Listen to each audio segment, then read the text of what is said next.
उत्तर प्रदेश के संभल जिले में करीब 72 वर्षों से विवादों में घिरी सरकारी जमीन को लेकर बड़ा प्रशासनिक और कानूनी फैसला सामने आया है। संभल मुरादाबाद हाईवे से सटी करीब 38 बीघा यानी लगभग 5.06 एकड़ सरकारी भूमि को उप संचालक चकबंदी न्यायालय ने दोबारा ग्राम सभा के नाम दर्ज करने का आदेश दिया है। इस जमीन की मौजूदा बाजार कीमत लगभग 101 करोड़ रुपए आंकी गई है। न्यायालय के इस फैसले के बाद प्रशासन ने पूरे मामले में फर्जीवाड़े की जांच तेज कर दी है और दोषियों के खिलाफ एफआईआर दर्ज कराने की तैयारी शुरू कर दी गई है। ये मामला कोई नया नहीं बल्कि वर्ष 1954 से जुड़ा हुआ है। उस समय इस भूमि का प्रबंधन नगर पालिका परिषद को सौंपा गया था, लेकिन जमीन का स्वामित्व ग्राम सभा के नाम ही बना रहा। इसके बावजूद वर्ष 1967 में कथित तौर पर नगर पालिका परिषद की ओर से सईदुल रहमान के नाम इस सरकारी जमीन का पट्टा जारी होने का दावा किया गया। इसी कथित पट्टे के आधार पर वर्षों के दौरान जमीन अलग अलग लोगों के नाम दर्ज होती चली गई और बाद में इसके बड़े हिस्से की खरीद फरोख्त भी कर दी गई। हाल ही में जब इस पूरे प्रकरण की सुनवाई उप संचालक चकबंदी न्यायालय में हुई तो कई महत्वपूर्ण तथ्य सामने आए। नगर पालिका परिषद ने न्यायालय को स्पष्ट रूप से बताया कि उसके रिकॉर्ड में ऐसा कोई पट्टा कभी जारी नहीं किया गया था। इतना ही नहीं, उस समय के नगर पालिका अध्यक्ष के पास इस तरह की सरकारी भूमि का पट्टा जारी करने का कोई वैधानिक अधिकार भी नहीं था। न्यायालय के समक्ष प्रस्तुत अभिलेखों की गहन जांच में भी कथित पट्टे का कोई प्रमाण नहीं मिला। जांच के दौरान ये बात भी सामने आई कि जिस दस्तावेज के आधार पर सरकारी जमीन को निजी व्यक्तियों के नाम दर्ज कराया गया था वो पूरी तरह फर्जी और कूटरचित था। दस्तावेजों में कई गंभीर अनियमितताएं मिली, जिससे ये स्पष्ट हो गया कि सरकारी संपत्ति को अवैध तरीके से निजी स्वामित्व में दर्ज कराने का प्रयास किया गया था। सभी पक्षों की दलीलें सुनने और उपलब्ध दस्तावेजों का विस्तृत परीक्षण करने के बाद उप संचालक चकबंदी ओम प्रकाश अंजोर ने 27 जून 2026 को अपना महत्वपूर्ण फैसला सुनाया। उन्होंने पूर्व में पारित आदेश को निरस्त करते हुए पूरी 5.06 एकड़ सरकारी भूमि को दोबारा ग्राम सभा के नाम दर्ज करने का आदेश जारी कर दिया। इस फैसले के साथ ही वर्षों से चले आ रहे विवाद का पटाक्षेप हो गया और सरकारी जमीन पर ग्राम सभा का अधिकार बहाल हो गया। न्यायालय का आदेश जारी होने के बाद जिला प्रशासन भी पूरी तरह सक्रिय हो गया। जिलाधिकारी अंकित खंडेलवाल, पुलिस अधीक्षक के बिश्नोई, तहसीलदार धीरेन्द्र प्रताप सिंह, नायब तहसीलदार, राजस्व विभाग की टीम तथा भारी पुलिस बल के साथ मौके पर पहुंचे। प्रशासनिक अधिकारियों ने जमीन का निरीक्षण किया और राजस्व अधिलेखों के अनुसार आगे की कार्रवाई शुरू कर दी। जिलाधिकारी अंकित खंडेलवाल ने बताया कि प्रारंभिक जांच में सरकारी भूमि को निजी खातेदारों के नाम दर्ज कराने में गंभीर अनियमितताओं के प्रमाण मिले हैं। पूरे मामले में तत्कालीन नगर पालिका के अधिशासी अधिकारी ईओ, संबंधित कर्मचारियों, कथित पट्टाधारकों तथा इस प्रक्रिया में शामिल अन्य जिम्मेदार व्यक्तियों की भूमिका की जांच की जा रही है। यदि जांच में उनकी संलिप्तता सिद्ध होती है तो उनके खिलाफ आपराधिक मुकदमा दर्ज किया जाएगा।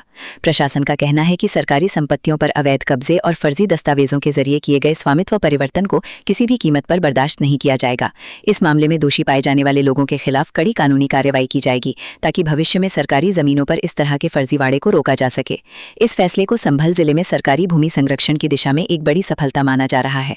राजस्व विभाग के अधिकारियों का कहना है कि अब जिले में सरकारी जमीनों से जुड़े पुराने विवादों और संदिग्ध पट्टों की भी दोबारा जांच कराई जाएगी। इससे ऐसी अन्य जमीनों का भी खुलासा हो सकता है जिन्हें फर्जी दस्तावेजों के आधार पर निजी नामों में दर्ज कराया गया है। करीब 101 करोड़ रुपए मूल्य की इस सरकारी भूमि को दोबारा ग्राम सभा के नाम दर्ज किए जाने के बाद प्रशासनिक हलकों में ये मामला चर्चा का विषय बना हुआ है। अब सभी की निगाहें इस बात पर टिकी हैं कि फर्जीवाड़े में शामिल लोगों के खिलाफ कब तक एफआईआर दर्ज होती है और जांच में किन किन अधिकारियों तथा व्यक्तियों की भूमिका सामने आती है। फिलहाल प्रशासन ने स्पष्ट कर दिया है कि सरकारी संपत्ति की सुरक्षा सर्वोच्च प्राथमिकता है और इस पूरे मामले में किसी भी दोषी को बख्शा नहीं जाएगा। देखिए, शिकायत प्राप्त हुई थी कि सरकारी ज़मीन को खुद करके निजी भूस्वामियों द्वारा बेचा जा रहा है, उसका व्यवसायिक उपयोग किया जा रहा है। इस क्रम में जांच कराई गई। जांच के दौरान ये तथ्य प्रकाश में आया कि संभल मुरादाबाद हाईवे के जस्ट किनारे एक सरकारी ज़मीन है, लगभग 38 बीघे के 4 नंबर हैं जो एक के साथ जुड़े हुए हैं। सन 1954 में ये ज़मीन नगर पालिका परिषद संभल को प्रबंधन के लिए दी गई थी। 1967 में 13 साल बाद नगर पालिका परिषद के स्तर से इस ज़मीन का पट्टा, तथाकथित पट्टा किया जाता है और कुछ पट्टेदारों को ये ज़मीन आवंटित कर दी जाती है।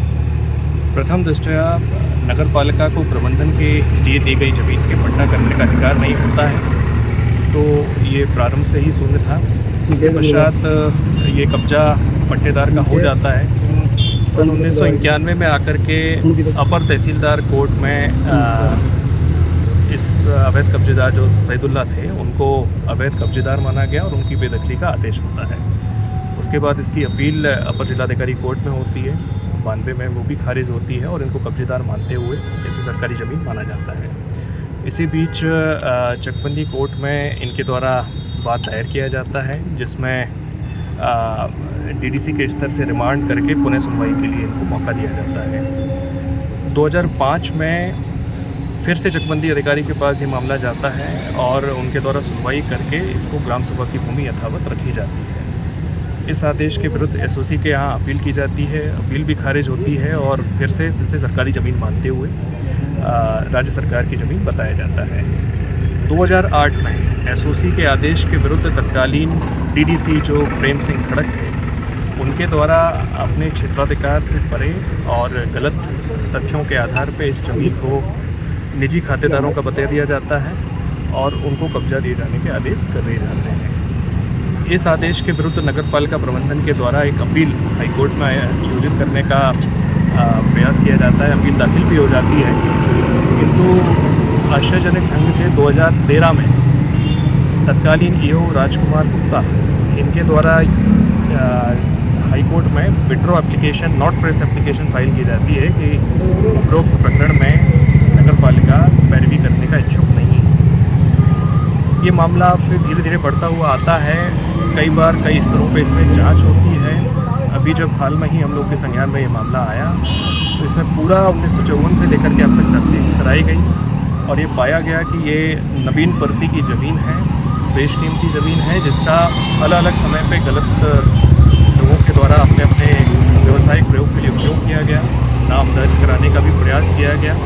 तत्काल उस पर संज्ञान लेते हुए एक टीम का गठन किया गया, जिसमें डीडीसी कोर्ट से चूँकि इनको खातेदार दर्ज किया गया था, तो डीडीसी कोर्ट में पुनर्स्थापना रिस्टोरेशन एप्लीकेशन डलवाई गई। रिस्टोरेशन एप्लीकेशन डलवाने के साथ साथ ये सुनिश्चित किया गया कि प्रत्येक दिन इस केस की सुनवाई हो।